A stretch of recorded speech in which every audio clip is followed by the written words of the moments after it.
আজকে আমি একটু রেভিটের একটা স্টার তৈরি করে দেখাবো।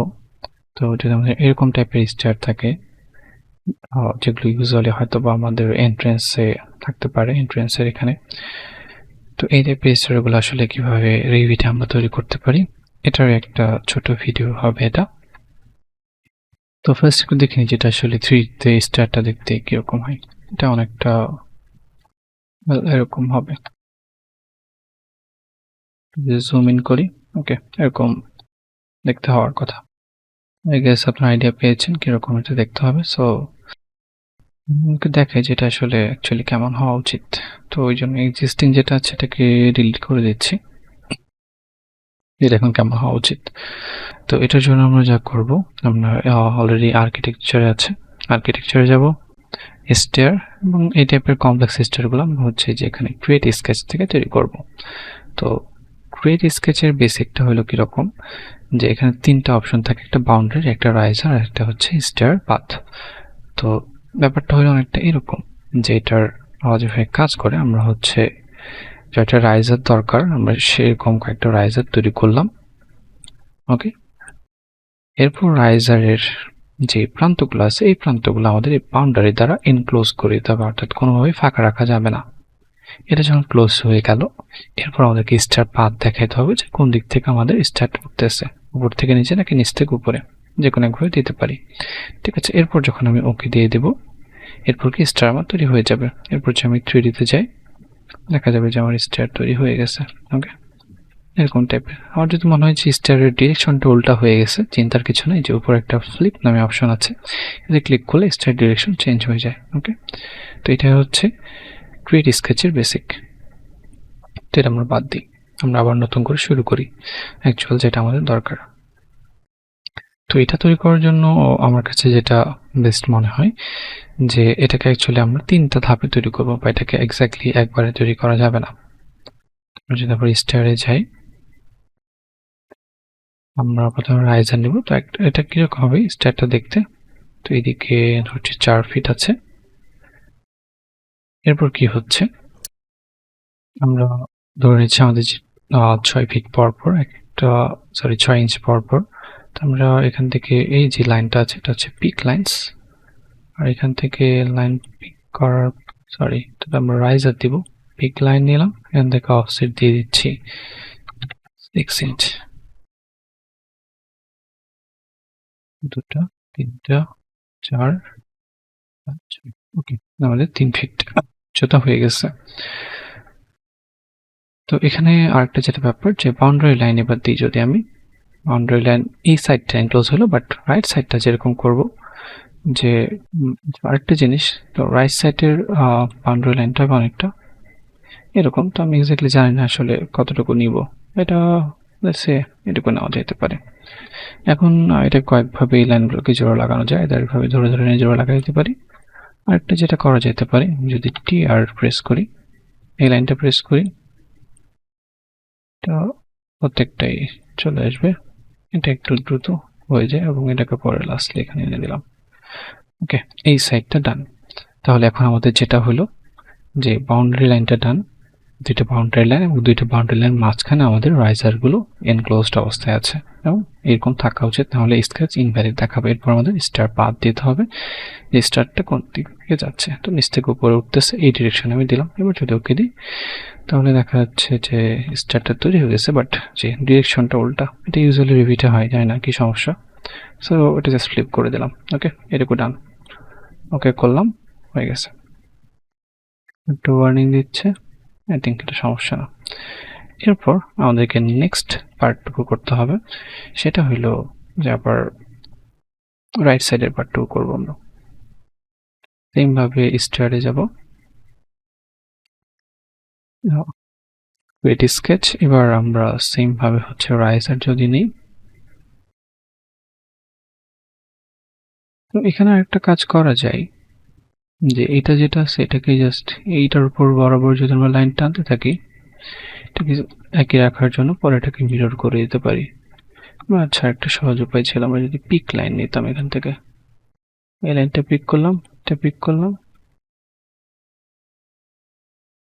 ওকে, অলরেডি হয়ে গেছে। বাউন্ডারির জন্য কোন লাইন হবে, রিজনে ম্যানুয়ালি দিই। ওকে, এটুকু ডান, এই পাশেও ডান। তো আর স্টার পাথ নিচ থেকে উপরের দিকে, কারণ এটাকে মিরর করার জন্য আমাদের একটা রেফারেন্স লাইন লাগবে। তো এটার সেন্টার থেকে একটা, এই যে সেন্টার পেয়ে গেছি, এটাকে আমরা রেফারেন্স ধরবো, এটাকে পরে ডিলিট করে দেবো। মিররে যদি আসি, সবগুলোকে সিলেক্ট করলাম, এটা সাপেক্ষে সিলেক্ট করলাম মিরর পিক লাইন। ওকে, এটাকে ডিলিট করে দিই, এটাকে ডিলিট করে দিচ্ছি। এবার যদি ওকে দিই, কিছু একটা ঝামেলা হয়েছে।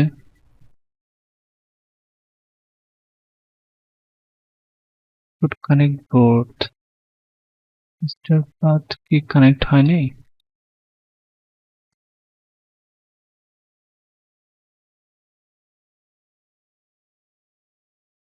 যে এখানে একটু ঝামেলা হয়ে গেছে, পুরো এনক্লোজড হয় নাই।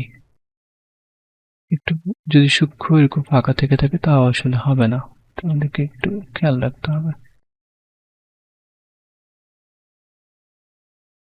থিঙ্ক এবার হয়ে যাওয়া উচিত।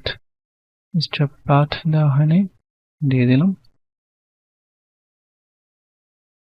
আবার কি ঝামেলা করছে? ও, এটা ডিলিট করতে ভুলে গেছি আমি, এই জন্যই ঝামেলা হচ্ছিল। ওকে, নাও ইটস ডান। দেখা যাচ্ছে যে এটাও উল্টা ডিরেকশনে হয়ে গেছে, আমাদের সেটা হওয়া উচিত। এটা ফ্লিপ করে দেবো। ওকে, এবার যদি আমরা আবার প্ল্যান ভিউতে চলে আসি, এই দুইটাই ডান। এবার মাঝের এই অংশটা বের করবো আমরা। তো সেম ভাবে স্টার ওয়েট স্কেচ, এবার আমরা কি নেব? প্রথমে রাইজার নিব। তো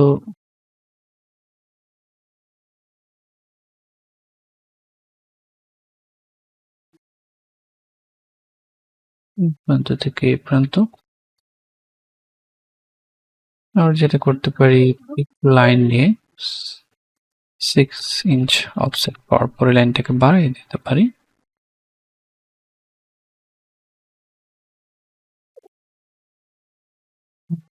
এরপর যেটা করা যায়,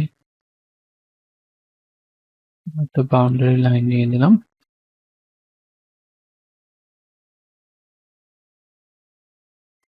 এরপর এই লাইনটার সাপেক্ষে বাকিগুলোকে ট্রিম করে দিতে পারি।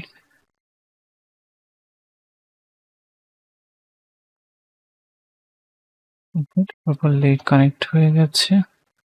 সেম ভাবে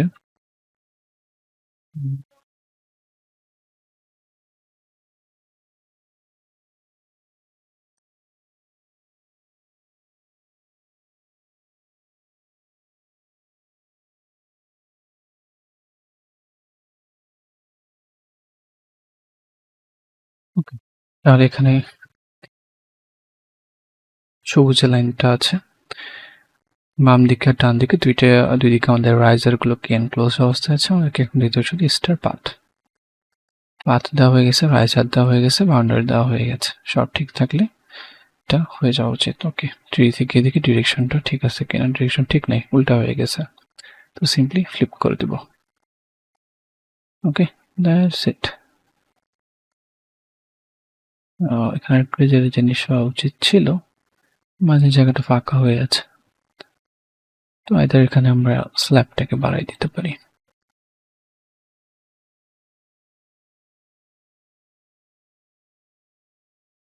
আই থিঙ্ক ইটস ফাইন। এবার যদি আমরা 3 দেখি, everything is okay.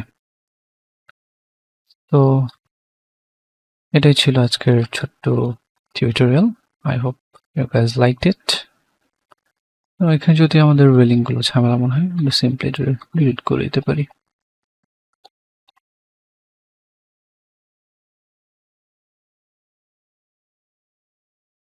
Wall delete হয়ে গেছে ভুল করে। ওকে, দ্যাটস ইট।